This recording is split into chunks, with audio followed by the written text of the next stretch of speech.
Looking for an instructor that has a way of relaying information to you that's a little bit different than some of the other instructors out there, maybe a little bit more philosophical and really makes you think and know the reason why he's teaching you this stuff.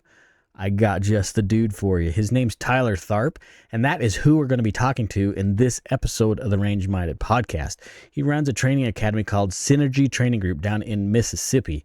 Yep, I know that sounds like a ways away, but guess what? He teaches classes all over the place. The dude is an absolute stud, and I hope you enjoy this episode of the Range Minded podcast. That being said, I forgot to turn my good mic on here, so the audio on my end is kind of meh. So if you can tolerate the noise, because I'm an idiot, it's a great episode. Tyler is an absolute stud when it comes to teaching, and you're going to learn that when you listen to this show. Anyways, I hope you enjoy this episode of the Range Minded podcast, episode 267, the Tyler Tharp interview. Enjoy.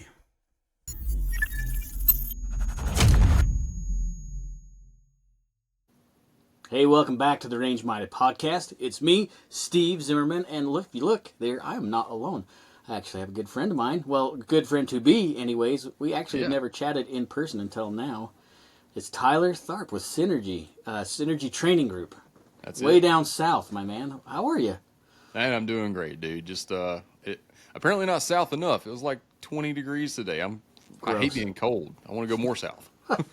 You want to go more south? More south. Wherever 50 plus degrees is. I was going to say, we were talking off camera earlier about south of you. It's colder and snowier. That's not cool. Get on the boat and go to the Bahamas or something. That sounds fantastic, actually. Right. So tell us a little bit about you. Who are you? Yeah, just a crazy one-eyed redneck that is trying to make his way in the teaching world of firearms industry. I really nerd out on the performance defensive side of things, especially the civilian application of it. I love USPSA and other competitive outlets to proof our methodologies, principles, concepts, so on and so forth. So my teaching is essentially performance and defensive context proof by competition. So even in my classes, I use practice score, and we'll have 3 to 5 exercises throughout the 1 or 2 day class, depending on how it lays out. And at the end of the class, I mean, you have practice score to track everything, each quote unquote stage. I build each exercise as a stage. And that's a cool of course, idea. you have stage and overall results, and all the students get them to see how they stack up that day. And I give out top 25% awards and the top shot award and most improved and things like that. But anyway, that's in a very quick nutshell who I am and what I like to do. So how long have you been teaching?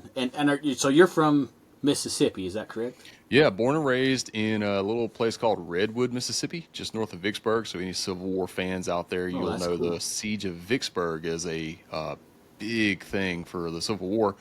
That was the closest town to me, and so I grew up in the bottom of the Delta. So if you like music, you're welcome, because that's where music came from. Anyway, that town has nothing for anything, honestly, so I moved to central Mississippi, just outside of one of the most murderous cities in the United States. Go Jackson, Mississippi. And here I am. A little bit better economy and people over here, more opportunities and whatnot. So not a lot to do. There's not a lot of options for my local clientele. Private lessons here and there. I started doing enhanced carry permit classes back in 2018. Got my first USCCA certification at the end of 17, I believe it was, or maybe it was 16. I'd have to go back and look, but that's where everybody starts out doing permit classes. In Mississippi, we're a constitutional carry state, so you don't have to have a permit. Plus, we're in the South, so everybody has a gun and knows what they're doing, and there ain't nothing you can teach them anyway. But did the enhanced carry permit option. That just alleviates a lot of limitations that your constitutional carry still gives you. Did those classes for a while. I mentored under a guy named Rodney May, who's also from Vicksburg, Mississippi, oddly enough. a quick and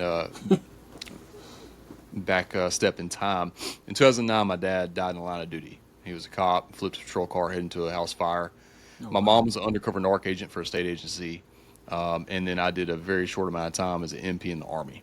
Anyway, when I got out of the Army, my dad died literally that night. I got home, he Holy died that cow. night.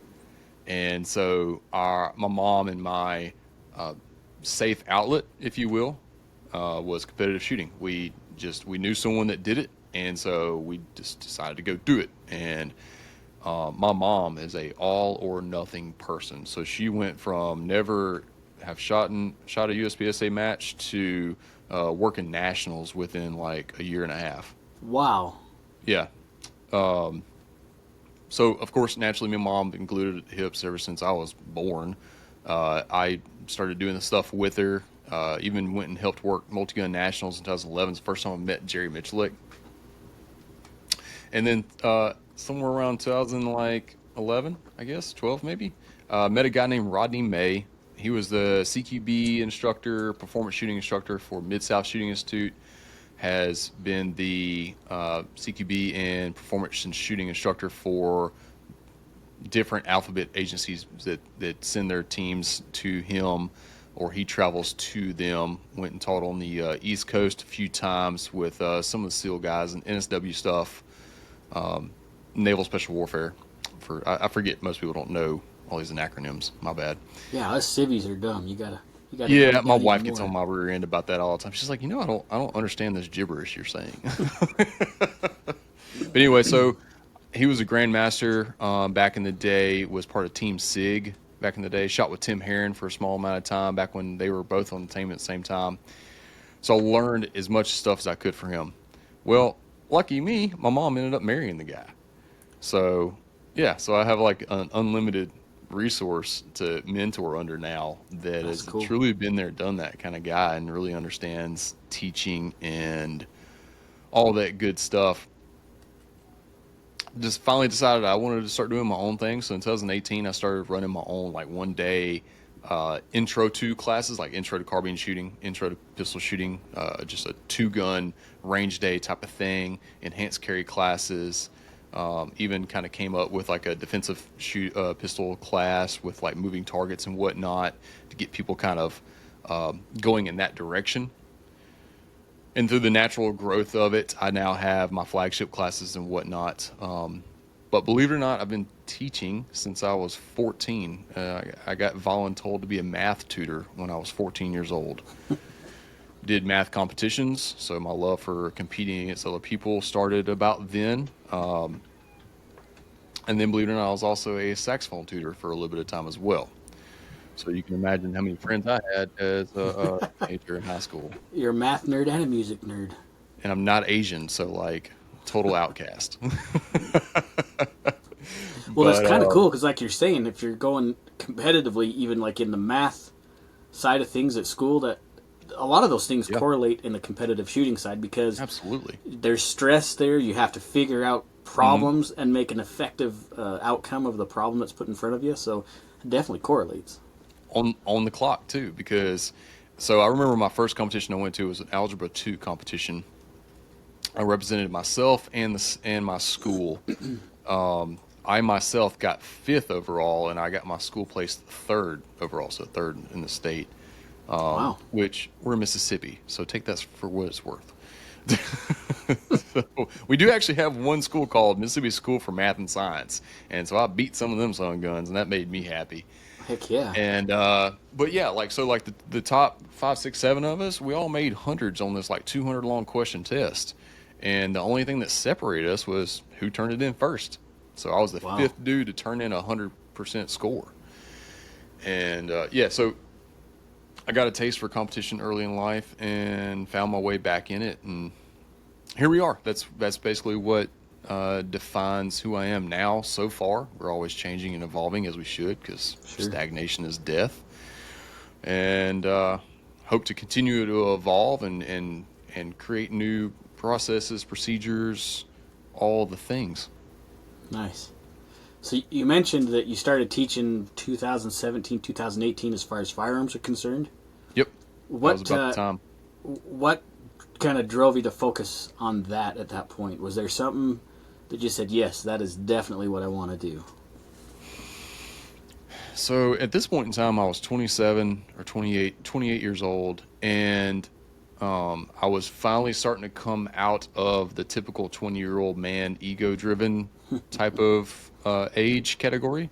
You know, like we all were in our 20s, young, dumb, and full of, as you understand the phrase goes. And this gave me my Excitement, first, full of excitement. yeah, full of excitement. It gave me my first real sense of purpose. Like, I've always had some sort of leadership role occupationally, but my heart was never in it. It was never something I actually enjoyed doing. It was just something I got told to do because I was just good at it. And I finally found something that I was good at, or so I thought, right? Oh, you know, way better now than I was then, and something that my heart was involved in too. You know, and I got to have a positive effect, a positive, lasting effect on people in front of me in an 8 hour time period. Man, like they came to me, they paid me with their hard-earned money, and at the end of the day, they left feeling like they were served well. You know, and of course they don't know what they don't know, right? The classes now would, if they took the class now, they'd be like, man, I want my refund from 2018. But that gave me a sense of purpose that I'd never found before. And I've never done drugs, but they say like the first high is always the best, and then you're always chasing it after that. So I kind of correlate to that. Like I'm always chasing that sense of purpose that I don't find anywhere else but on the range and in front of men and women that are freedom-loving Americans loving the same thing that I love. Yeah, I mean, I totally get it. Like I mentioned off before we started recording that I've done some teaching as well, and there is this weird satisfaction when you know, like when the light bulb turns on the student, and you know Yeah. they're getting this, and then you're seeing the results downrange on their target. It's satisfying for them, which is I think I like that the most when they feel like that accomplishment has taken place, and then I don't know, it feels good. It feels good to teach people. Yeah, And it's immediate awesome. gratification. It's our dopamine hit. Yeah. It's a weird servitude style of dopamine hit, and I'm a big man of faith. At least I am now. I wasn't until 2017, oddly enough, and I fully believe that the Lord is, and this is written in the Bible. Like he qualifies the called. He doesn't call the qualified, and he calls us to serve, the disciple, to lead and teach and love. And man, I can't find any better place to do that than on the range, teaching people how to defend themselves or be the best shooters that they can. Because one day they might actually have to protect their family. I actually have a student that got into a shootout in Jackson 2 years ago. Oh wow. So like, you know, it's kind of coming full circle on it. Like I've actually told enough people now that math has mathed out, and someone's actually got into a violent encounter and survived, but saved two other men doing it as well.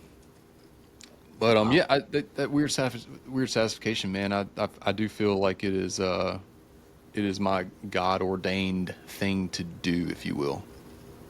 No, I can absolutely appreciate that. So, can we talk about that having a student get into that situation? Can we dive into that for just a little bit? Because Yeah. I've always wondered about that. So, Yeah. as an instructor, like that's almost for me, anyways. Like for me, I hope I never get involved in a shooting, no matter Right. what. Mm-hmm. Am I prepared to? Yeah, that's the decision I make when I put that gun on every morning. Yes. But as the instructor and learning that your student has gone through something like that, what are some of your thoughts when you first heard that incident taking place? Well, spoiler alert, he's actually my boss. Oh, Yeah, so I work for him every day, and he's a plumber, owns a plumbing company. My first thoughts were, man, I'm glad you made it out. And then I asked, hey, can I give you some advice? And he said yes. I was like, I told you this in the class that you took. He took an enhanced carry class from me. I was like, I told you in this class that you took that the first fight will be the simplest. The mental aftermath will be the hardest fight. of all of it, and could very well be the financial aftermath of it if that happens. But you're guaranteed the mental aftermath of it. And I was like, you need to go see a counselor. Like that's got to happen. So we did, and it took a toll on him. Like we don't go to work on that day. I didn't start working for him until a few months after that. Actually, for some reason, we grew a lot closer after that incident. I was working for one of his buddies as a general contractor beforehand, and then went to plumbing with him afterwards. But it's interesting. I can't give you exact names because I don't understand why, but the dang investigation is still ongoing. He still hasn't even gotten his gun back from the state crime lab. It's freaking stupid. It's like December 28th or 29th. I forget the exact day. It was a couple of days after Christmas. 2 years ago is when it happened. Holy cow. So, quick rundown on the events there. 10 a.m.-ish, West Jackson, Mississippi, Northwest Jackson, Mississippi. He is on an excavator, a small excavator, digging up a sewer main for a quadplex area. Think low-income housing. And his two guys were on the other side of the building doing whatever it is that they were doing. Well, he's doing his thing on the excavator, and he looks up, and his two guys were being pushed to their vehicles by three other dudes with AR pistols to the back of their heads. So they were going to steal the trucks and the trailers and all that. Well, one of them jumps into the older truck or tries to jump into the other truck, all while I almost said his name. Wow. Don't say his name. All while my boss jumps off the excavator and starts shooting him. Glock 19. We had just got him fitted out with a good quality holster and had a red dot on it as well. And struck the dude that got into the truck. They caught him.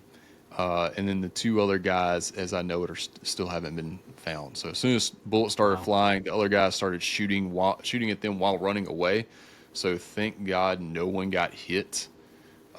It was a mess. And then the freaking news, God, this is another one of my hatred for news outlets. They made it out to be that, because it's in Jackson.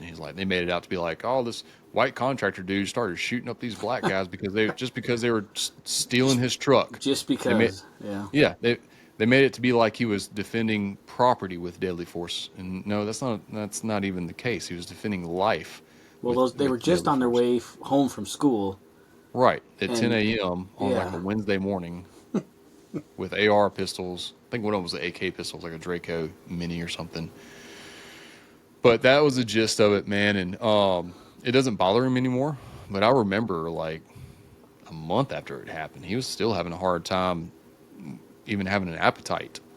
Sure. And he had just had his fourth baby girl, like infant.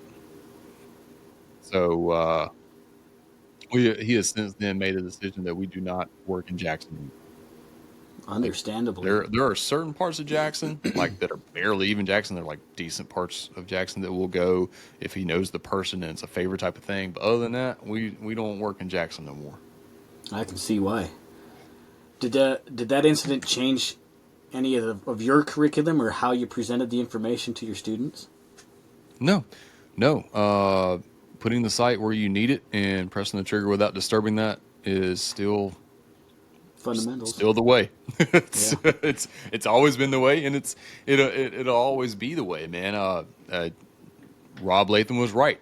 If you don't know how to pull the trigger, move the gun, pull the trigger without moving the gun, then aiming was useless to begin with.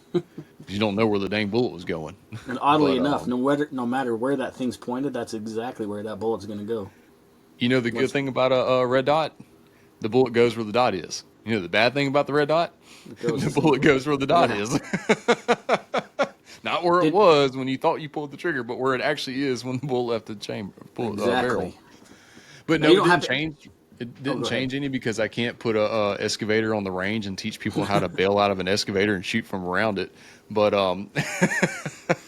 that'd be a cool challenge to throw up on the interwebs whenever the investigation's over. Did you get questioned, or Did your curriculum or Nope. anything come under scrutiny at all? No, they don't even know who I am, and I prefer That to was keep it that always way. something I had wondered about. Yeah, Is the classes I've taught with students that I have got sure. into some kind of issue that, not that, I mean, I teach the USCCA curriculum. It's all pretty well backed. Like it's Sure. pretty established, so I'm not worried about that. But I mean, I don't really want to waste half a day or a month or whatever Answering stupid dealing questions. with questions. Yeah, And even if they did, I'd be like, look, man, I taught the state mandated curriculum exactly how it was meant to be done. Here's my proof that I was there and we did it for 8 hours and like all the things. I don't know what else you want from me. Like I did exactly what the state government told me to do. Nothing more, nothing less. So if you want to prosecute somebody, go prosecute the people at state level or whatever. I don't right. get off me. And this is kind of relevant. A few episodes ago, I had a friend of mine named Steve Yerger on. He's an expert witness in self defense cases, Yeah. and we had some pretty interesting off air conversations about protecting yourself beyond the self defense situation. Yes. It's man, stuff he's had to deal with as far as being a witness in some of these court cases are pretty tragic, with people just not understanding what to do after bang, right, left to bang type thing. So yeah, Yep. And then they talk themselves into some sort of prosecution. yeah. Yeah. So believe it or not, it's funny you say that. I just finished up last year the active self protection expert witness class. Oh, cool. I didn't know he was It was doing that. Yeah, it was the first one. I don't know if he's got another one scheduled, but it was fantastic. Hey, you know how we were talking about using AI earlier? Don't use AI for an outline for an expert witness report. Apparently, it does not give you what you need. Yeah, I could see how that might not work very well. I mean, the template that it gave me, I thought was fine, but I didn't know any better. I'd never done it before, and the people that did do it, they were like, "No, that's not how it's supposed to work." No basis in AI. I was like, "Dang it!" Nah, that's that. After talking to Steve Yerger about, I mean, that's been really intriguing to me about how to become an expert witness. He Yeah. works a lot. He said he does like 12 to 1,500 cases a year. Like, it's Holy crap! yeah, all over the country. So I need don't to wanna be holler at that him and busy. see if he'll let me second chair him just to dip my toes in it Yeah. before because I've started giving my cards out to some criminal defense attorneys in my neck of the woods. So I'd hate for my first one to be my actual first one. Yeah, yeah, it's pretty interesting, and obviously he couldn't go into details on a lot of stuff, Sure, but I sure. mean he told me stories about people that, I mean, their case looked solid, everything looked like the ducks were in a row, but the jury saw totally different. And they're 10, 20 years in prison for something they felt was justified. It's crazy. I mean, and I don't understand the whole I'd rather be carried by six than judged by, or I'd rather be judged by 12 than carried by Carried by six or something six, like yeah. that. I'm like, that sounds all well and good until you wind up in prison, and then you're no more benefit to your family than you were if you were in the ground. Like, Yeah, it's not like you're picking six folks that you took a concealed weapons class with. right? So They ain't your it doesn't people. work out the way you want it to. Yeah, it really doesn't. Well, crazy. That's where I remember Adam Boyce from. He was in that expert witness class. Probably. Yeah, Probably. yeah. I still don't think I've met him in person. Well, you will at some point. You will at some I will point. at some point. Yeah. So you said I can't remember if we talked about this offline or before. You're USCCA certified. Yep. Are there other classes that you've taken, other certs that you've taken? Yeah. Well, I mean, I don't know if you want to call them search, more like development stuff. Oh God, now that I say that, there's Got a whole book of a whole wad stack of of them stuff. sitting on a shelf right there ish. Like Gateway, I did the Gateway thing and the Hold My Guns thing and active self protection instructor curriculum, the 6-month one, which was the most impactful for teaching, as far as like building curriculums, understanding how people learn. Like, 'cause we had book assignments and things like that. It's fantastic program. I've done Brian Hill's deliberate coaching, the 3-day deliberate coaching class. Freaking love that class. If you're an instructor, like, there's no reason you shouldn't be taking that class. Uh, Tim Herron's instructor development is absolutely on my radar, and I would love to go do Apache's instructor enrichment program. I think they need a better name for that because that's hard to say. Yeah, I've looked at, like, every year my goal is I got to take at least one class a year. Yeah, Last absolutely. year, I mean, I did hit a couple of classes last year, but nothing, honestly, stuff. Well, there's one I didn't take before that was actually a lot of fun, but I need to find a class this year that is important for me to take, something that can be Yeah. meaningful. I can take all sorts of USCCA stuff again. It's stuff I already know and recycled. It's Sure. always good to brush up, but I need something a little bit more new. So I always like hearing what people are doing, what they're taking to develop. Well, I mean, if it's pistol wise, I mean, if it's pistol or carbine wise, I got tons of opinions and recommendations for you. I don't know how deep into like the nuances of pistol shooting you want to go, but like if you really want to go deep off in the deep end, the Tim Herron's 2-day performance pistol class is fantastic. If you want to start getting into quantified performance, scoped carbine stuff, then you want to look for Mark Smith and Scott Peterson. A lot of times they teach together. If you can catch a talk together class with them, that is a fantastic option. But so on and so forth. Lots of man. We have more options now than we ever There's a have, ton of stuff out there. and we have the easiest access to all of them than we've ever had. So we're in the golden age of information and training. Oh yeah, and I'm hoping after January 20th, like some of those options are going to get more fantastic. Yeah, and affordable. Yeah. Well, The class prices will stay the same. The ammo prices will stay the same, but hopefully travel and everything else goes down just a little bit. I don't know. God Maybe help us, I hope food does. ammo might come down. You never know. Man, mark my words. I don't think ammo's ever going to come down. I think it's going to go up, but you never know. Even if the component prices went down, I think the manufacturers are just going to sit happy with increased margins. Yeah. I think that's how the first part of this economy is going to roll anyway. Like the first part of all the component stuff, the cost of anything going down, whoever's selling it is probably just going to enjoy increased margins for a little bit of time until at least till their surplus pricing starts happening. Yeah. Yeah. Yeah. Here's for hoping at least fuel can come down. Right. I hope that happens because that's. Yep. I drove to GunCon last year from Idaho Falls, which was about 19 hours. Pennsylvania. No, it was at Brownell, so it was at Grinnell, Iowa. Okay, gotcha. So yeah, it was. There's a lot of fuel. Yeah. I did the math. So in my truck, it's going to be $560 or $580 in fuel round trip to Vegas. Of course, that doesn't include the driving around Vegas in the middle of it, but just to and from is $560 or $580. I forget the exact number. See, I'm pretty lucky. If I want to rent a car, I could fly to Vegas for like $50 from where I'm at. What? But then, yeah, it's like an hour and a half flight. It's kind of awesome. But then you got to rent a car, and that gets expensive. So last time we went, I just drove. Like it's about 9 hours from my house. That's not. And that's not terrible. Yeah. And I like to make everything an adventure. Like I said, I took my kid to GunCon, my son, and so we just made an adventure out of that week. It was fun.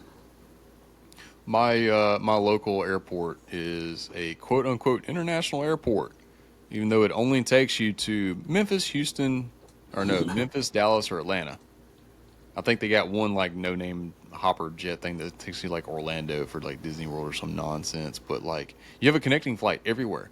So I taught out in Washington State last 2 summers ago. The round trip plane ticket was $900 and something. Oh man. Yeah, just to go there and come back, man. And then it had like there was I connected in Dallas on the way there, and then I had to connect in Vegas and then Dallas to get back. Holy cow. So just a ton of flying for a bunch of money. I'm like, yeah. But it beats the like, what was it, like 40 hours or some nonsense to drive there because it went to the extreme northwest edge of Washington State. Yeah, that's like a 2-week trip right there. Yeah, so anything over about anything over 12 hours, I start consider flying. Yeah. Anything under 12 hours, absolutely driving. There's no way I would fly for a trip that only would take me less than 12 hours to drive. And that's why I chose to drive to Iowa, because I looked at flights, and it was like $800 from Idaho Falls to Heck no. Des Moines. That's where it would have landed in Des Moines. And I would have had to drive from Des Moines another hour anyway. So I'm just like, I'll just drive. John Korea's got it figured out. He's flying planes. He just So, flies his own plane there. Yeah, he'll start flying his own plane to wherever class he wants to go to. Yeah. He's a lot more established than I am, though. That's fair. He's doing a little better in the community than you or I so far. So far. Yeah, I need to jump. I need to jump in his pool too. Like you guys that have taken advantage of his knowledge. Definitely, I can see a development difference Yeah. than folks that don't. And it's not just him, man. Like, and he'll tell you this. It's not all just him. It's Stephanie and Neil, the Wideners, and then you got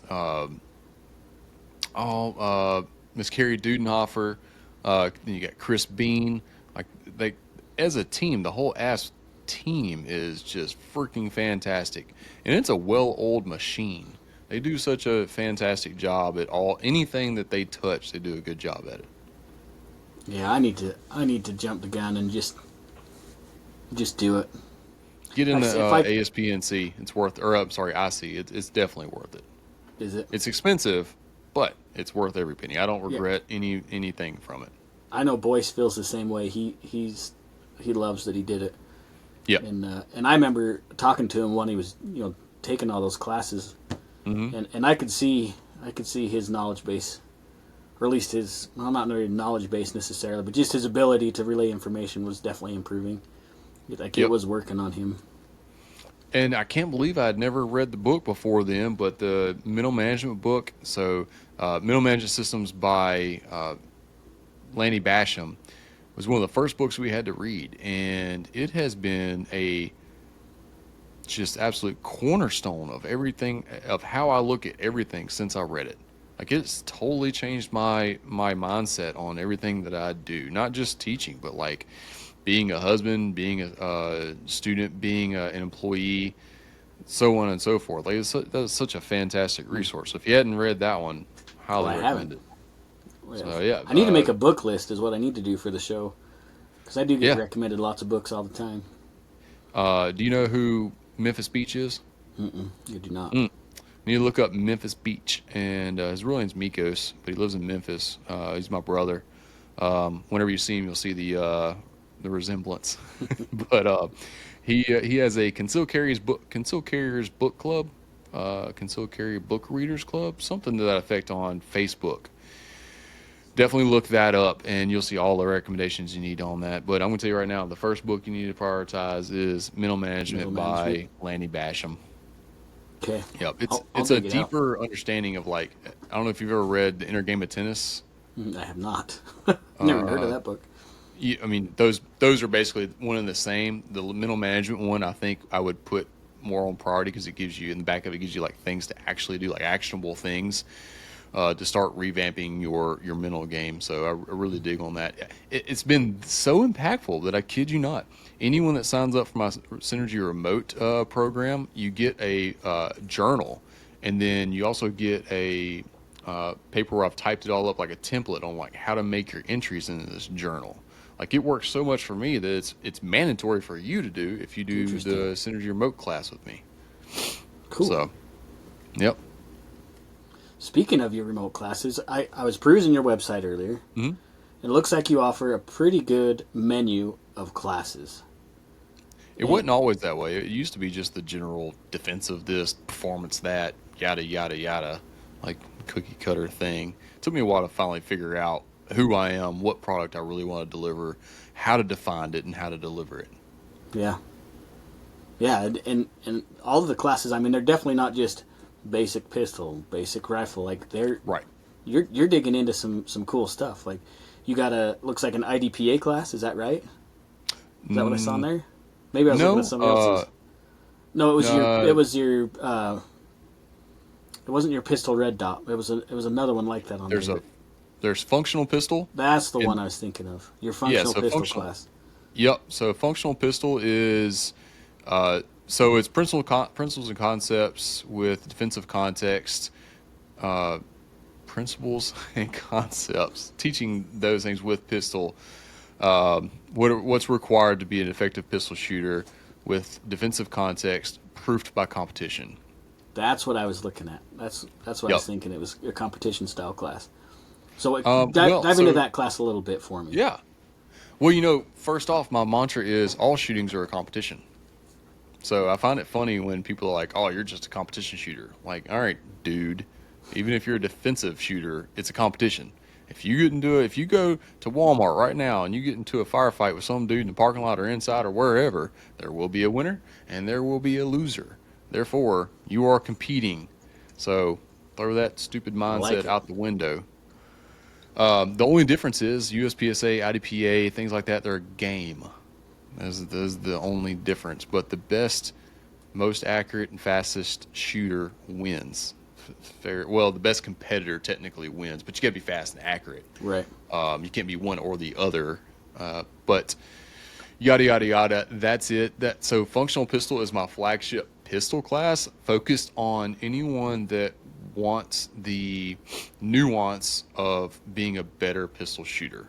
It's not your basic class. It's not a performance only class. It's not a defensive only class. Like, these are the core principles you must work on and work towards mastery to be a competent pistol wielding dude or woman, however you want to phrase that in your mind. So, day one are the core principles, and we're gonna go through all the concepts of the way that I approach things. You're gonna go through discovery modes of all of them to see how you would like to tweak it to best work with your physique, handshake, gun choice, all the things, right?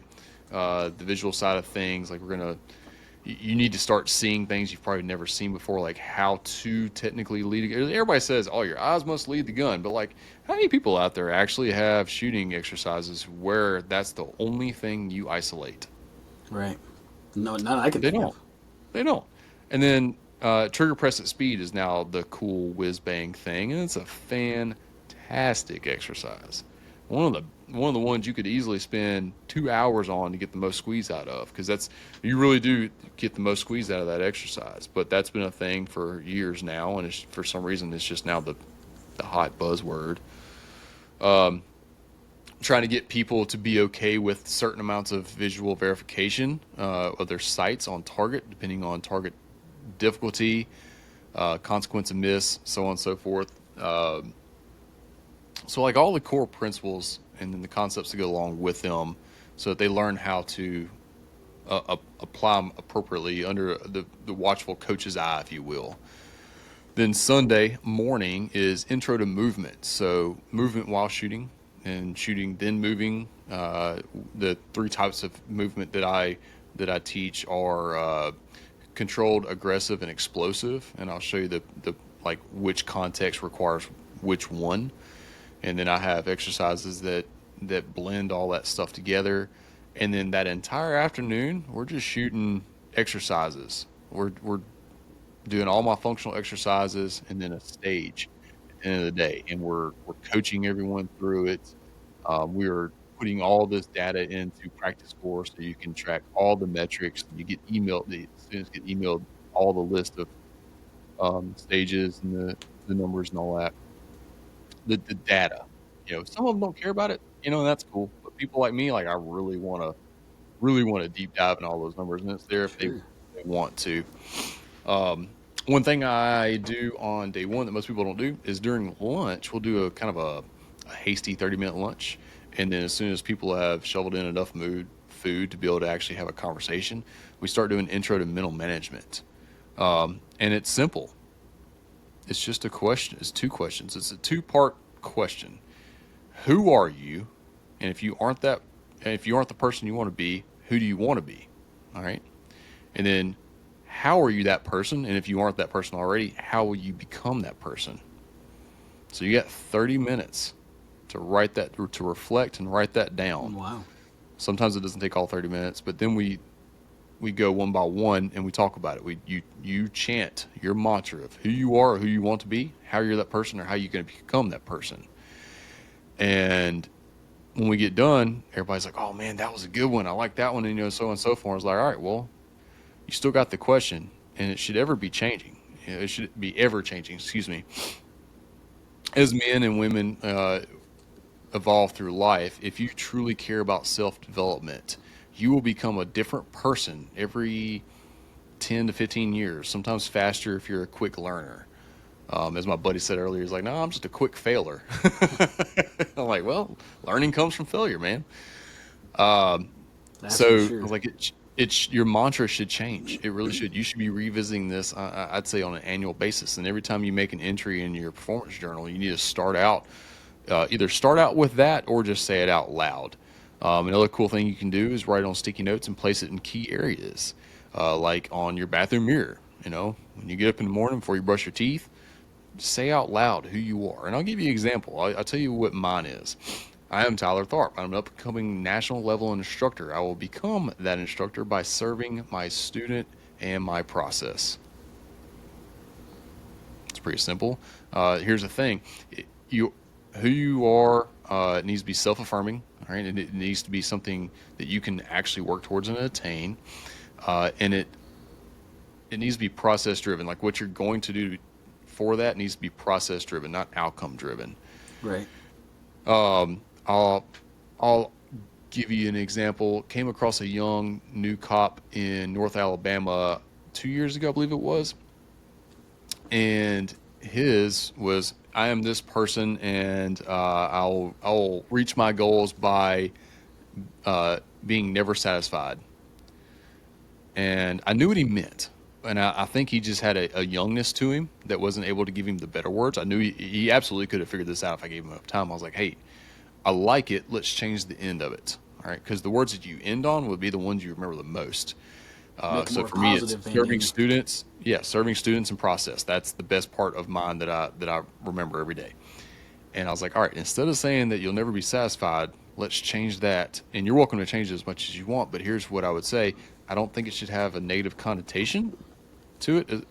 I think, again, it needs to be process driven. So how about this? How about you will always be hungry for more?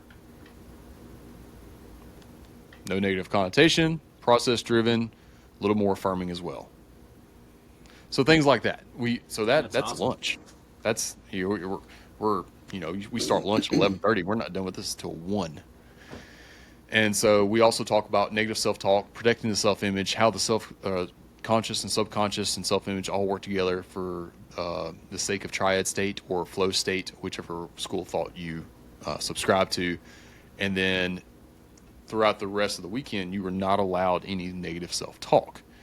And I'll call you out on it if you do, and I'll make you reword it, rephrase it, whatever it is, so that it's process-driven and affirming words coming out of your mouth. Because what your mouth says, your subconscious will believe, and it'll Right. choke down your self-image doing it.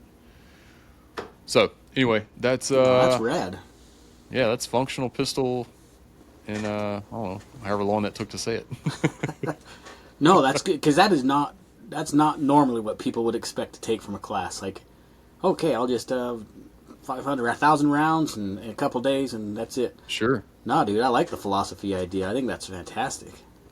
At a certain Make, point in your shooting career, it becomes more of a mental game than a skills game. And the sooner you figure that out, and the sooner you can start working on it, the better off you'll be. nice.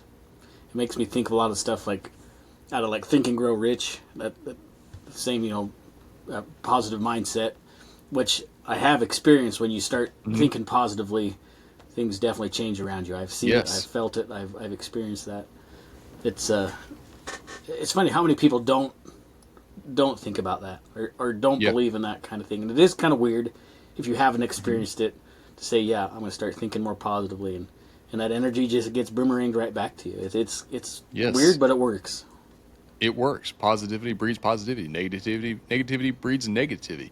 So I forget who told me this one time, but it was it goes like this: if someone spoke to your best friend or your wife the way you talk to yourself in your head, what would you do? You'd probably punch them in the mouth. So why Probably. do you do that to yourself?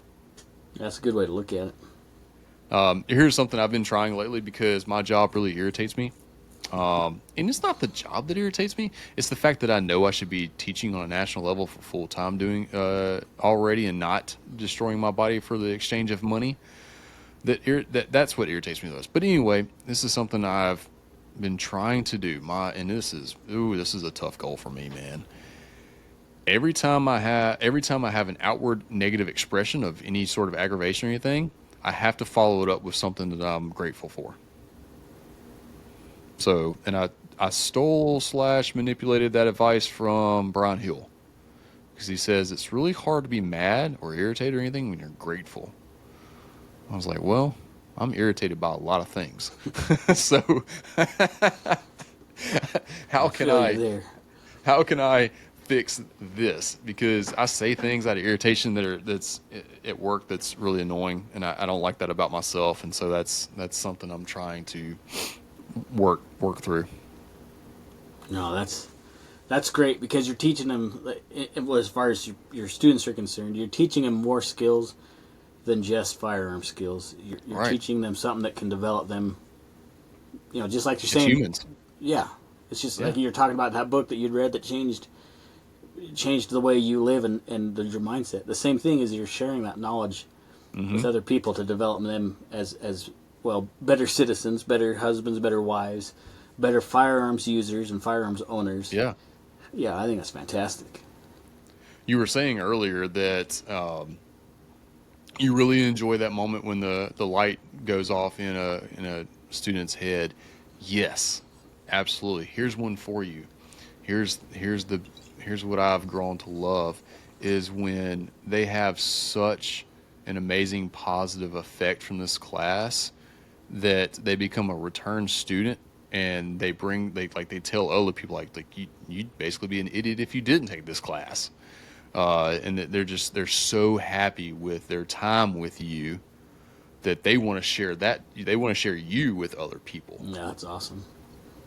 So that now that I've had that happen a good bit, like that's what I want more of now. Well, that has to be rewarding for you and your soul to know that you are making a difference. It's not it's Yeah. not it's not just talk, man. It is making a difference.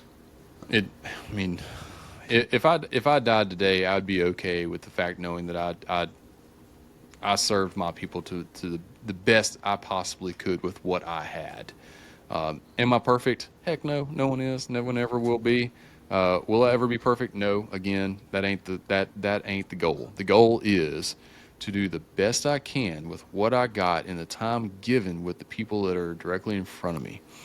Not so much on the internet because that's just a pain in the rear. If I'm being honest, A dude, cesspool.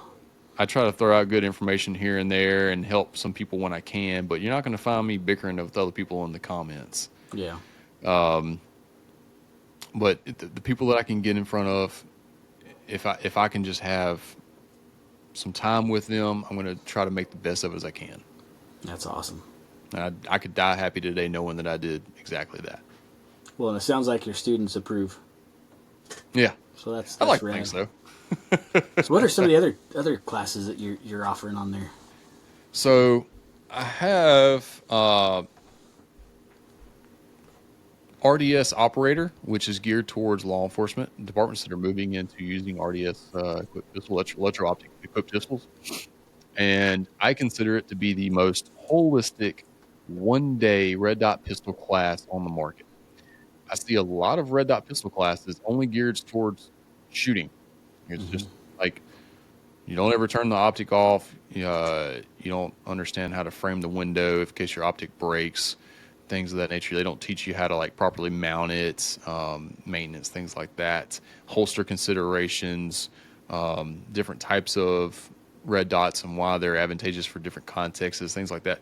So I built a one-day class specific to that. Like we start off the day like how to properly mount it, what red dots are good for what, enclosed versus not enclosed, big windows, small windows, side mounted, under mounted, top mounted batteries, like what types of batteries, why the tiny little battery in the EPS was a stupid idea. Thanks, Hollison. Amazing optic. And you give us this tiny little battery that lasts like 8 months. I hate it. But it's still better than the Acro, so I'll take it. Well, it could be worse. SIG thinks their buyers are swallowing the batteries, so. I didn't hear that one. Don't get me started on SIG. I got a good friend that runs this Shoot SIG project, old Bing Bong. Amazing guy. SIG screwed me years back with a 365 that they refused to warranty, and I've had kind of a sour taste in my mouth ever since then. But then we go into actually shooting with the optic. We're going into the common problems people have, like quote unquote finding the dot. And that's not a not understanding how to aim issue. That is you have not presented a gun in front of your face enough times to create a repeatable index, a repeatable, reliable index. And so we go through basically a crap ton of reps from where you meet your hands to presenting the gun in front of your eyes. We'll do that a ton of times and get them some sort of repeatable, reliable index going on. Then we'll turn off their optics. We'll talk about framing the window. We'll have different size targets on my targets. My targets are designed specifically for all of this, and we'll go through the different targets and whatnot. We'll let them experience shooting occluded. We'll go through the different sight confirmation levels, like a flash of red is good enough on an A zone at 3 yards. Like, stop looking for a refined dot. Stop it. Right. Honestly, sometimes I'm not even looking for a dot at all. Frame in A zone, whack the trigger. Floating focused dot pictures, and again, consequence of miss, target, like acceptable hit, all that context is applied there. Then we'll go through my functional exercises, which again I feel are very holistic to anyone that wants to defend life with a pistol. And again, it's all scored, practice score, all the thing. Like practice score is going to happen every single class, no ifs, ands, buts about it. Which I think is genius. I've never thought of that. Yeah. My good friend Stony Steele advised me to do that years ago, and I've done it ever since. Tim Herron does it as well. And Stony Steele is his real name. he's a GM guy. He took a class from me, mentored under me years ago, and went from nobody shooting USPSA to master seemingly overnight. Wow. And then he made GM, I think, almost 2 years ago now. And I'm still stuck in A class. Well, So I'm hoping to hit A class, because I shoot okay. I'm not pretending I'm amazing, because I'm definitely still learning. But right now, because I'm not a member of the USPSA, I'm somewhere between D and C right now. And my goal is to hit A class by the end of this year, which might be a lofty goal. I don't know. We're going to find out by the end of the year. We'll chat more, dude. I got the keys to success for you, and it's easier than it sounds. Nice. Easier than it sounds. Most people overcomplicate it, and they try to do everything all at once. And what ends up happening is you're not giving any specific skill at the service it needs. You're just throwing a whole bunch of shit at the wall and hoping something sticks. So we're going to be talking a lot then. Is what's going to be happening. Easy day. I shoot all right. Like I've set up some pistol comps when I was in Boise, where I did outshoot. I did outshoot a master class shooter. It was probably more of a fluke than anything. He might have had an off day. Win's win. But I beat him, and he was pissed. So that kind of made me happy, actually. Your subconscious needs to believe that a win's a win. Yeah. And your self-image needs to also believe that too. Truth. But the red dot pistol class is that, dude. And then I have an instructor level of that, which is 2 days. Again, this is like really geared towards law enforcement, honestly. But it would be very beneficial to any concealed carrier, defensive. And it's open. It's not just for Leo. Like it's open to civilians. It's open enrollment. Nice. It's open enrollment. The only LE only classes that I do are department specific. So, and then those don't even go on the website. Like you'll never even see them. So, then I have. This is a fun story. Do you know Eric Wise? The name sounds very familiar. Owns Cornerstone Performance out of Austin, Texas area. Fantastic dude, 20 plus years, SWAT cop, teacher, trainer, instructor. fantastic dude. Puts together an amazingly impressive structured curriculum that's effective and building block perfectly. Like you end perfectly on time. Like it's you can tell he's been doing this a long time. His bread and butter is LPVOs on carbines. Like that is his That's his jam. Huh? practical magnification is his forte. Of course, he does like all the things, right? But that's his jam. Anywho, he reached out to me 2 years ago now and said, "Hey Tyler, you're not an idiot. Let's do a joint class. You teach 1 day pistol, I teach 1 day rifle." I was like, "You know what, Eric? That sounds like a fantastic idea." So we do. And I was like, "All right, well, what do you want for this 1 day class?" He's like, "Well, what do you got?" And I was like, "Well, I've developed this 2 day functional pistol class, and it really derived from a 1 day red dot performance class, which was really just a performance shooting class because I didn't know what I didn't know back then, and that was the buzzword that sold." Right. And he's like, "All right, well, give us the 1 day version of that." Cool, man. Yeah, no problem. Well, I show up. It's mostly cops, right? And to try to pack everything I had learned and tried to do as a 2 day functional pistol class and chop off the movement stuff and stages and whatnot and put it into 1 day and then not have the stages to wrap it all up and proof it and like make it all make sense. Dude, I'll be honest with you. That was one of the worst performing teaching classes I've done. I hated it. Hated myself for it. Like the whole 9 yards. Like this is crap. This is never going to happen again. I need a 1 day class that serves this purpose because I want to do this again. It was a fantastic weekend, dude. The stuff I learned on his LPVO class was super helpful for me. Like why we should be shooting 30 round composite groups out of our rifles and how three and 5 round groups are only to serve your ego, not to actually understand the total attitude of the rifle and ammo. Anyway, so I came out of that and I was like, I've got to start. I got to create something. What core things could I pull out, create a 1 day class, and then build a pressurized version of that the next day? I was like, all right, cool.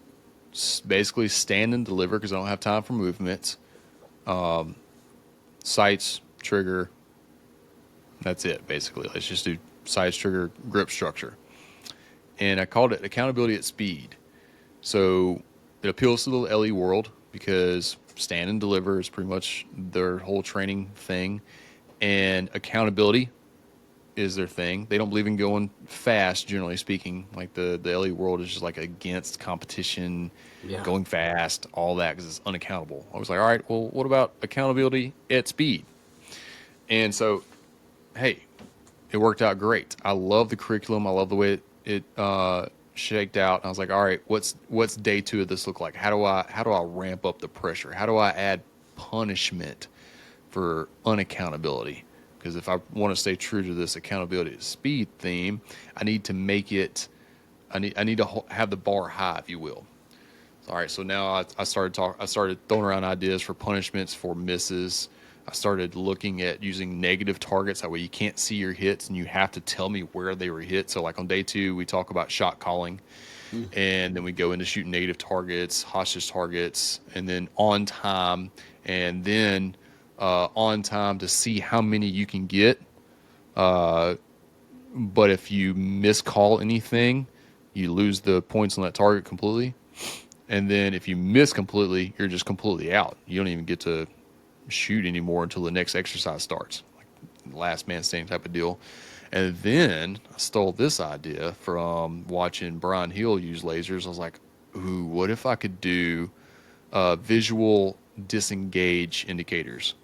So like while they're shooting, say, a spectrum of 5 or 6 varying targets, both in distance and difficulty, I can at any time throw my red laser on any target, and if he shoots that target, he's automatically disqualified because he shot on threat. Because in a lot of officer involved shootings, when you draw your gun on a suspect and they for some reason they needed deadly force, but something changed, they gave up, they changed their mind or whatever, you need to recognize that immediately and not shoot him. So I thought of thought of that with the little laser beam thing. That's Plus, lasers cool. are cool, and why not? Who else is doing that type of thing? Nobody. So they have go no go things. So like laser on target, shoot until the laser comes off, and people like they'll time you and see if you shot past the laser coming off to see if you're unaccountable for hits. Because jailbait splits, which is a bunch of nonsense. All right, you can either be accountable to your sights or you can't. All right, don't give me the jailbait split nonsense. I don't want to hear it. But that's where I stole that idea, and that's what I evolved it into. And then I was like, you know what?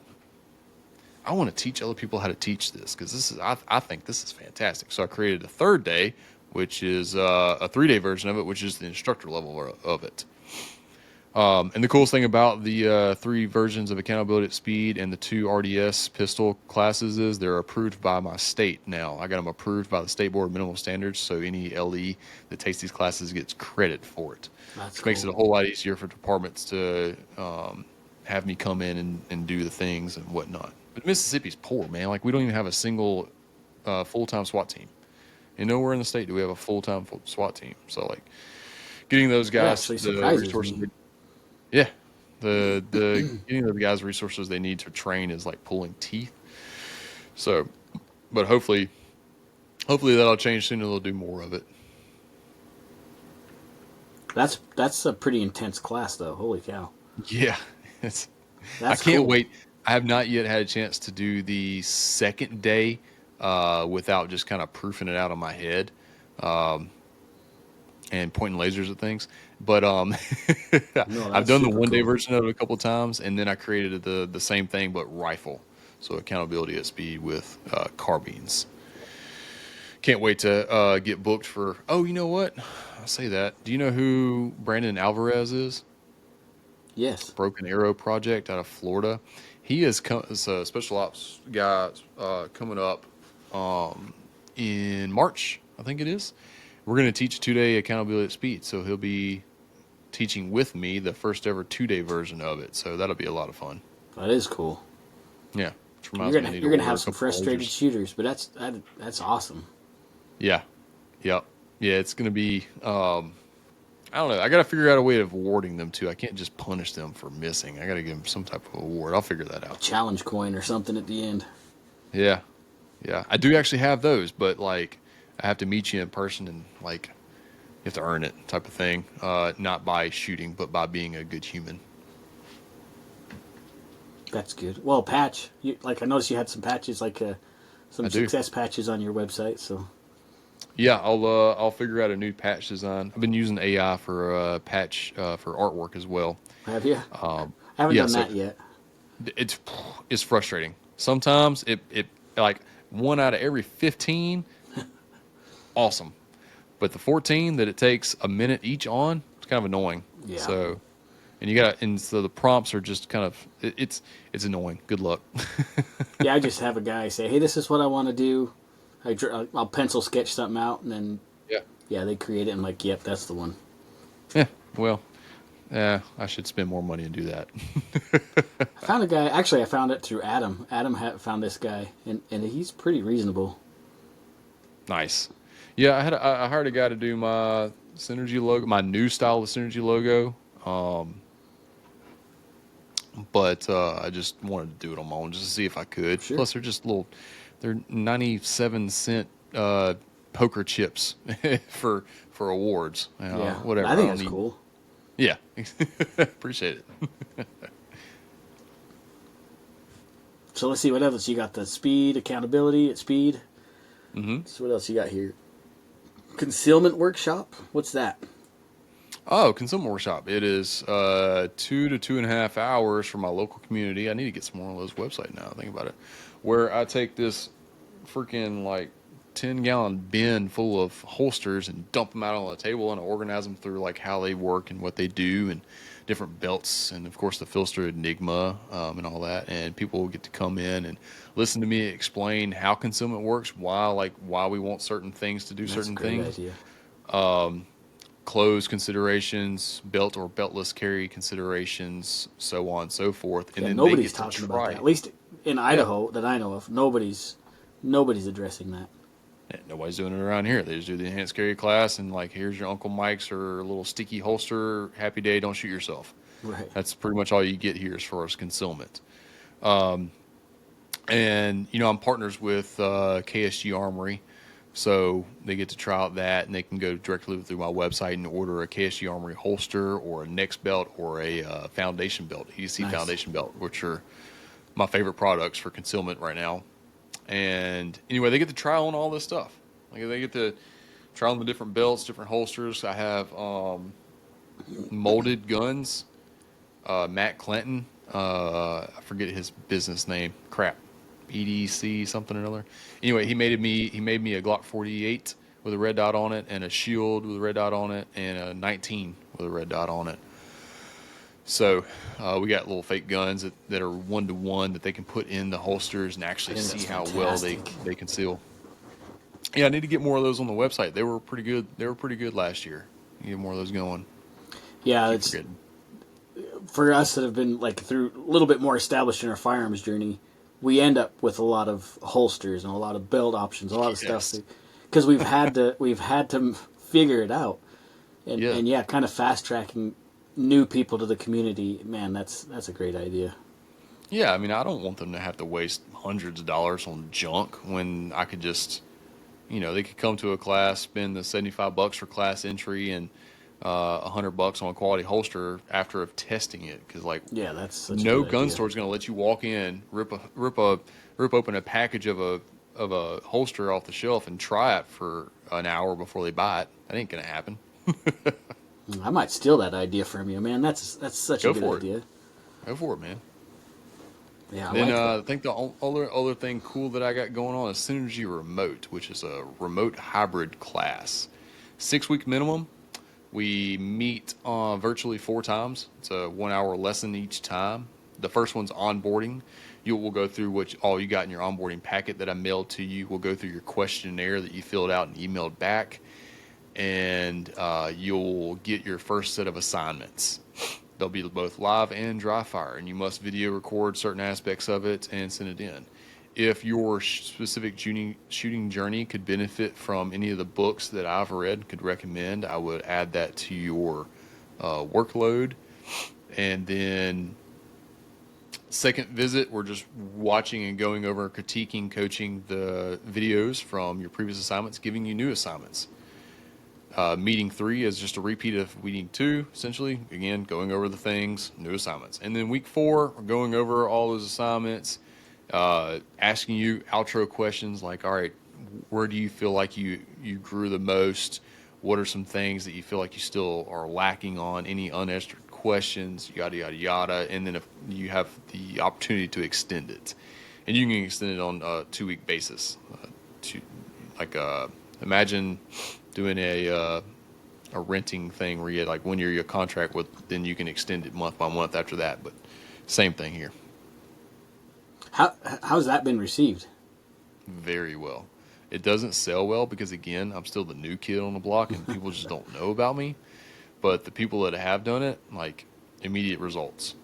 Imagine a dude comes to me with he can't even get a 90 on a 10-10-10. Now a 92 or a 94 is easy day for him. That's so cool. Who was it? I had a guy down on the coast. His name's Tyler as well. No, I'm sorry, Colin. Colin Hardery.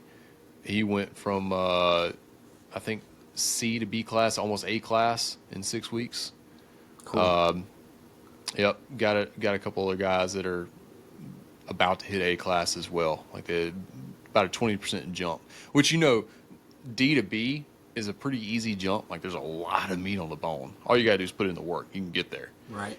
A requires you paying attention to some things. M requires straight up dedication. Yeah, you gotta be about that life. And GM requires borderline unhealthy obsession. Yeah, I look at the scores from the matches I shoot, and I look at the guys that shoot 100%, have great time. They all A's. I'm like, good grief. And it's the same, 3 guys every match. I'm like, yeah, good on you. They do it. The thing is, their time on task is more as well. So there's something to be said about just, Sure. Who is it? Who said this? Oh man, somebody told me. Was it Rob Latham or Niels Jonathan? They don't dry fire. They're like, you don't get good at shooting by not shooting. All right. Well, for It you, sounds like Rob sir, Latham. That sounds like a Latham comment. for someone that gets a 50,000+ rounds of ammo a year allotment, that makes sense. Okay. Yeah. The rest of us are poor and don't, we have to buy our ammo. Man, if I could get a sponsor, ammo sponsorship, dude, I would be okay with it. Even if it was 100 rounds a month, I would take it. Yeah. Yeah.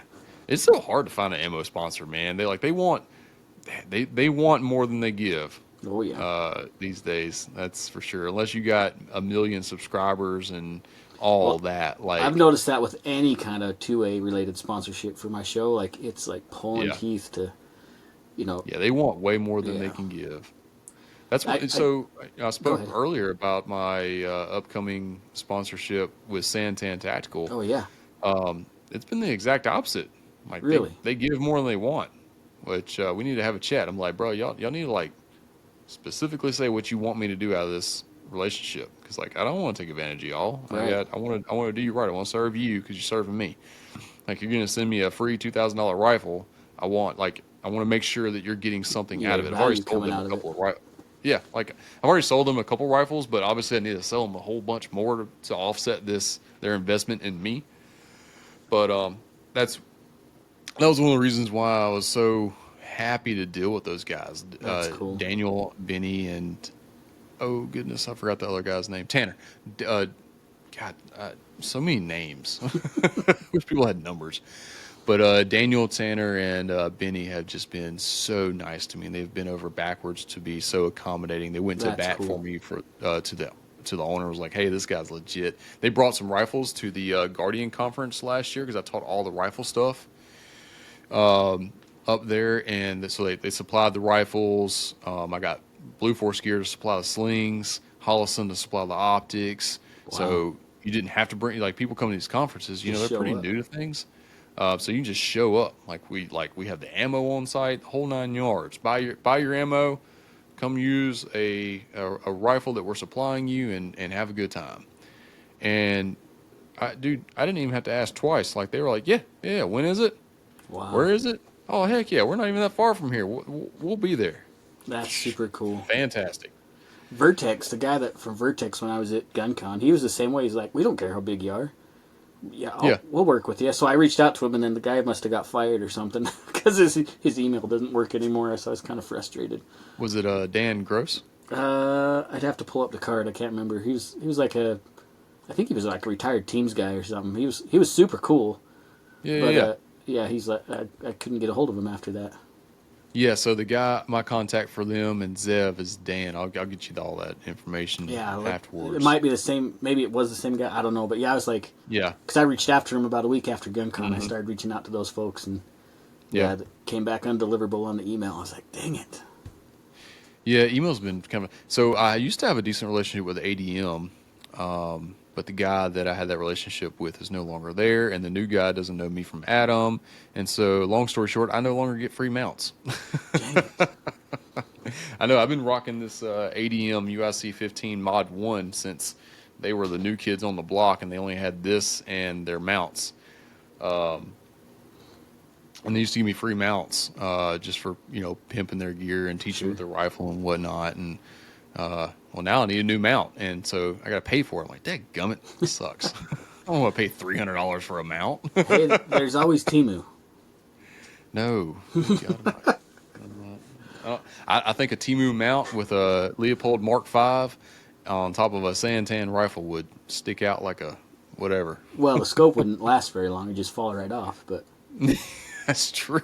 or it would be way too small. You'd get a 34 mil tube or whatever, and it would show up, and it'd be like 33 and a half an half or inch. something. Yeah. Dang it, China. Silly Chinese. Well, awesome, man. What else do we need to know about you and about your classes? Well, if anybody's made it this far, man, and you got access to a range, I need hosts. I need somewhere to teach and students to teach. Okay. My local market is dang near dried up. I need to get on the road and get to it. So feel free to reach out to me. You can use the synergyshooting.com website, or you can shoot me a message on Facebook, Instagram. My email is tyler@synergyshooting.com. Send smoke signals, carrier pigeons, all the things. You know, if you got a safe place to shoot and 8 dudes, females, whatever, to make a class full, I'm in. I'm there. Have gun, will travel. How far do you want to go? Dude, I would love to teach in Alaska. Well, that might be a little too far, but that'd be cool. Only during summer. I'd love to do it. You, I can't remember. I've been looking at a lot of different classes. I can't remember if do you have a class in Nampa coming up? In Tampa? Nampa, Idaho. No, I Somebody have was one looking in at- Manhattan, Kansas. Well, you need to come to Idaho. I can. I love Idaho. Believe it or not, one of the founding fathers, if you will, of Precision Rifle Series lives in Idaho. Old Brian Morgan. Well, at least he should still be in Idaho. Brian Last Morgan. I knew he was there. I don't know if I know that name. Do you know Benny ever wanna get Cooley? into Do you know Yeah. Benny? Yeah, so I know Benny. He'd come in and hang out at the range that I was working at first here in Idaho Falls. He's a good dude. Pretty much all those big PRS guys are, man. I've met a lot of cool guys in there, and I tried shooting PRS for a little bit of time. Built my own AR-10, and I soon found out my pockets ain't deep enough for PRS. Holy moly, that's an expensive sport. Yeah, that's a rich man's hobby right there. You got to be It sponsored is. to enjoy it. Dude, you got to throw like $5 or $6 grand on the table just to be competitive in their production series, Yeah, or whatever that other one is, where you can only spend $2 grand on a rifle, $2 grand on a optic, and then you need all your supporting gear and ammo and all that. I'm like, all right, dude, I ain't got $5 grand just to come shoot a match. No, that's way outside my wheelhouse. Exactly. At least this year, anyways. Maybe not next year.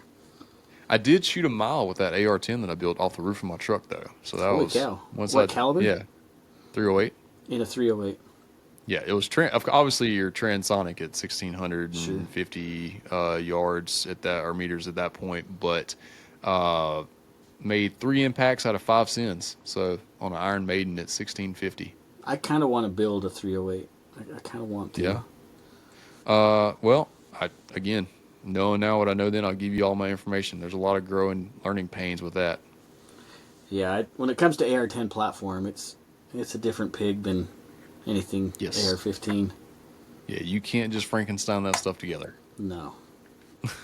And I'm good at Frankenstein and AR-15s together. I got a lot of junk. Well, sure. I got Yeah, I those got a were couple easy of to really smith. nice rifles and then a lot of junk that I just take out and play around with.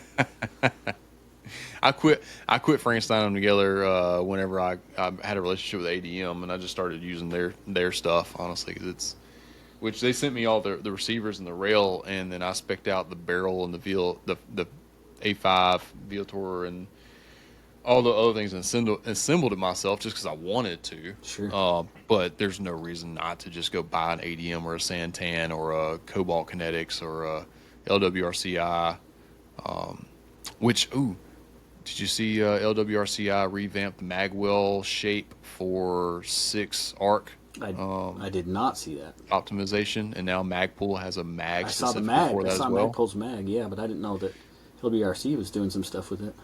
Yeah, that's who invented it, the redesigned interior shape of the magwell.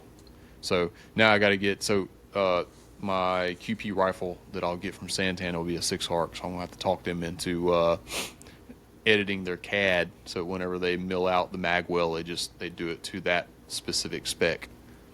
That's a So I don't cool wanna cartridge buy- too. It is. What sucks about it is you got to buy 6.5 Grendel mags, and one, they're ugly, and 2, they're expensive. Well, or you 3D print the follower. I didn't know you could do that. Well, it's a total different geometry. I don't know what Geisley's doing to make theirs look like a normal mag, but I all thought the the 6.5 mag was the Grendel same. mags, It was just I thought the follower had a different feed angle. it's could be different wrong. pitch. It's a different pitch. It almost looks like a blend between a regular AR mag and Like then an like AK. a AR 7.62x39 mag. Oh, maybe that's find why. the middle of that. Yeah, I they're kind of see, weird. I see. Yeah, that's a heck of a bullet. I'm kind of excited for the 338 arc as well. Yeah, that's a big old pill going down range. Holy cow! I like it better than the 300 Blackout, as far as like the idea behind it, at least. It's probably not going to be cheap to shoot, though. Not the Blackout's No, cheap either, but right. That's gonna be one of those things you're gonna have to reload. yeah, for sure. For sure. So, Well, hey, I got a series of 5 questions. I can't remember if we mentioned this off air yeah. or maybe, Yeah. I think we were Yeah, talking yeah. about it off air, but I used to ask my guests these 5 questions, and then Okay. I haven't asked them for quite a while. So you get to be the guinea pig for 2025 on these questions. Fantastic. So it's just 5 questions. They're not scary, I promise. but I like hearing the answers. Okay. Okay. All right. Number 1. What experience in your life has been the most impactful and why? My dad dying because it ripped apart my family. Okay. But it changed your life, right? It made It you did. who you are. Made you who you are now, right? Yeah. There's even a challenge coin with his face on it because it was that impactful. That's awesome. All right, number 2. Mm-hmm. You just won the lottery, and it's a ton of money. Yeah. What would you do with the winnings, and why? The wife and I are going on a vacation. First off. Then of course I got to tithe to the church and pay off all the debt. Start clearing the family land and building a house there, and having my own little personal range, and probably about, I don't know, $500,000 in 9 mil, and the other $500,000 in 223 556. So, like 1,200 rounds is what you're saying right now. I would make it a personal goal to be a grandmaster by the end of that year. Oh, that'd be cool. Yep. All right. Number 3. You ready? Mm-hmm. What is your biggest fear? Man, that's hard to think about because I don't really. I'm not a fearful person. Like, I went and jumped off the stratosphere in Vegas for fun. So, I don't know, man. Burning alive, I guess. Drowning. Okay. Yeah, that's a valid fear. I Yeah. can't swim, and drowning is definitely not something I want to experience. All right. Number 4. What would you say is your biggest achievement? My wife. Marrying my best friend and starting a better life for both of us. It's funny how that works when you find somebody that makes you better than who you could be. Absolutely. I'd be still a dumbass. I still kind of am, but not as much. My wife just considers me one of the kids, which is accurate. It's a bigger appetite. Yeah, more of a pain in the ass, really. All right, last question. I know how I'd answer this one, and I've actually been surprised how different this answer has been. I would figure this answer is very consistent, but I've had some different answers on this one. You ready? Mm-hmm. Who would you consider to be your greatest hero? My grandpa. Awesome. Easy day. He's the other face on that challenge coin. Oh, that is actually really cool. Yeah. Yeah. I'll send you a picture of it one day. Yeah, long story short, man, I grew up with my grandpa, and I am who I am because of him and my mom. So, yep. Well, it sounds like they achieved a task that they should be proud of. Man, you're a pretty stellar guy. Yeah, I appreciate that, man. Yeah, my grandpa's the coolest man on earth. He was my best man at my wedding. That is pretty rad. Yeah, I'm so grateful that he's still around. Yeah, you're lucky, man. Both my grandparents passed on. Well, all of my grandparents, not just both. But I didn't really. Yeah, get he's to the know only one I got left. He's the only one you got left. Mm-hmm. Yeah, both my grandpas died when I was, probably 11 or 12. So, Oh man. yeah, I didn't get to know my mom's grandpa was a master craftsman. I do woodworking. That's my real job. Okay. He's a woodworker, and I get that from my mom's dad. He was a master craftsman. Cool. So, Yeah. one day I'll be almost as good as he was. We'll see. That's what I tell myself. Like, man, if I become half the man my grandpa is, I'll have succeeded. So.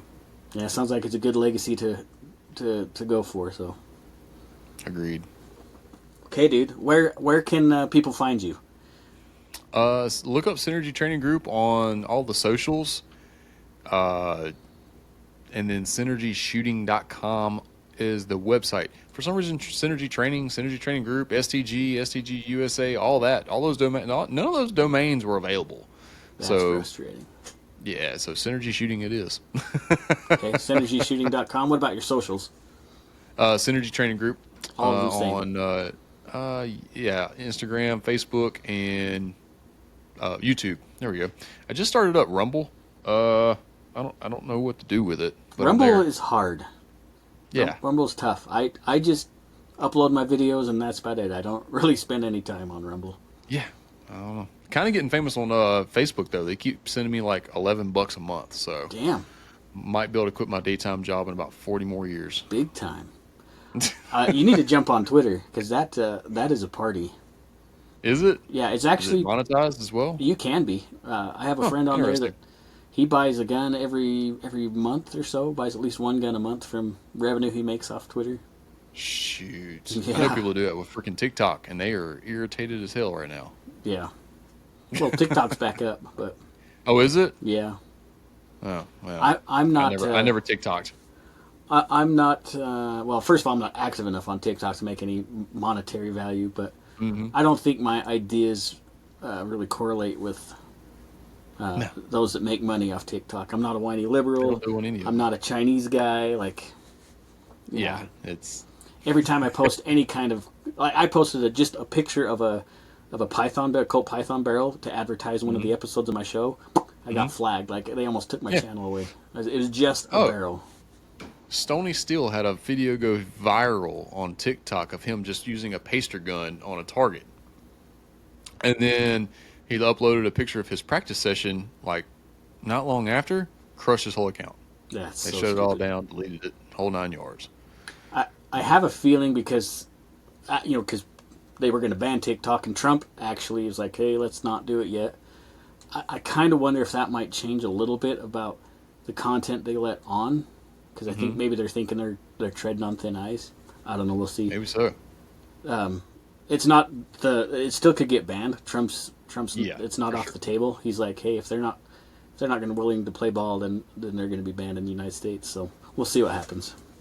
Did you see where Zuckerberg did the announcement thing where he is now all of a sudden super pro speech, pro First Amendment, Yeah. and is going to start trying to make changes with Instagram and Facebook to be more free speech compliant, I guess, or allowed, however you want to phrase it. I kind of wonder if the previous administration put pressure on him to say don't let that happen. Sure, of course. He might be he might be totally free speech. I don't know. I'm not. I'm still kind of leery about Yeah, that, but we'll see. We'll see where that goes. I am very. There's a better word than leery, and I use it sometimes. I just having a hard time thinking of it right now. Of anything, politics, government, Yeah. social media, Google, like all the things. I'm like skeptical. Here we go. Skeptical. I am a skeptic at heart. You're gonna have to prove it to me before I fully believe you. Yeah, and they've burned enough bridges, big tech and all that. Exactly. I don't think they care about us that much. No. They use us like YouTube, right? I'm still not monetized on Yeah. YouTube, Yeah. but they use our content to make money, but they Right. don't kick it back. They're happy to take the money that should be going to us. But I mean, it's part of their Yeah. agreement, right? We said yes on their terms of agreement, so Right. I mean, and who reads that stuff anyway? nobody. So. Well, cool, man. I appreciate you hanging out and telling us your story and about Synergy Group and all that stuff. I'm excited. I appreciate your time, man. I appreciate the opportunity to hop on your podcast and share your audience, man. That's I know this is your baby, and like I said, I definitely appreciate your time and trusting me to care for it. Bro, you're welcome anytime. Anytime you want to Thank be you. on here, just holler. Thank you. Awesome. Okay. Well, thanks for hanging out for the audience. Thanks for hanging out, listening to this Yeah. conversation. Well, if you like this content, if you like Tyler, seek him out. If you like the show, make sure you like it and thumbs up and comment and all that other crap you're supposed to do. And we'll see you guys next time. Appreciate you. I told you Tyler is awesome, and I hope you enjoyed this episode of the Range Minded Podcast. If you did, please like, share, and comment on no matter where you're watching it or listening to it, whether it be on Spotify or YouTube or Rumble or wherever. Please like, share, and comment. That really helps my reach get out a little bit farther. If you want to support the show in any way, there's a couple ways to do it. First of all, the one we just talked about, that helps way more than you guys realize. Another way that helps, if you want to pitch in a little bit financially, you can jump on the website, rangemindedpodcast.com. There you can buy patches. I like patches. We've talked about this before. Every little bit it helps. So if you want to buy a patch there, go for it. I'd love to send you some patches. Love you guys. Make sure you stay safe. And don't forget, you got to take somebody shooting. And as always, stay range-minded. See you guys.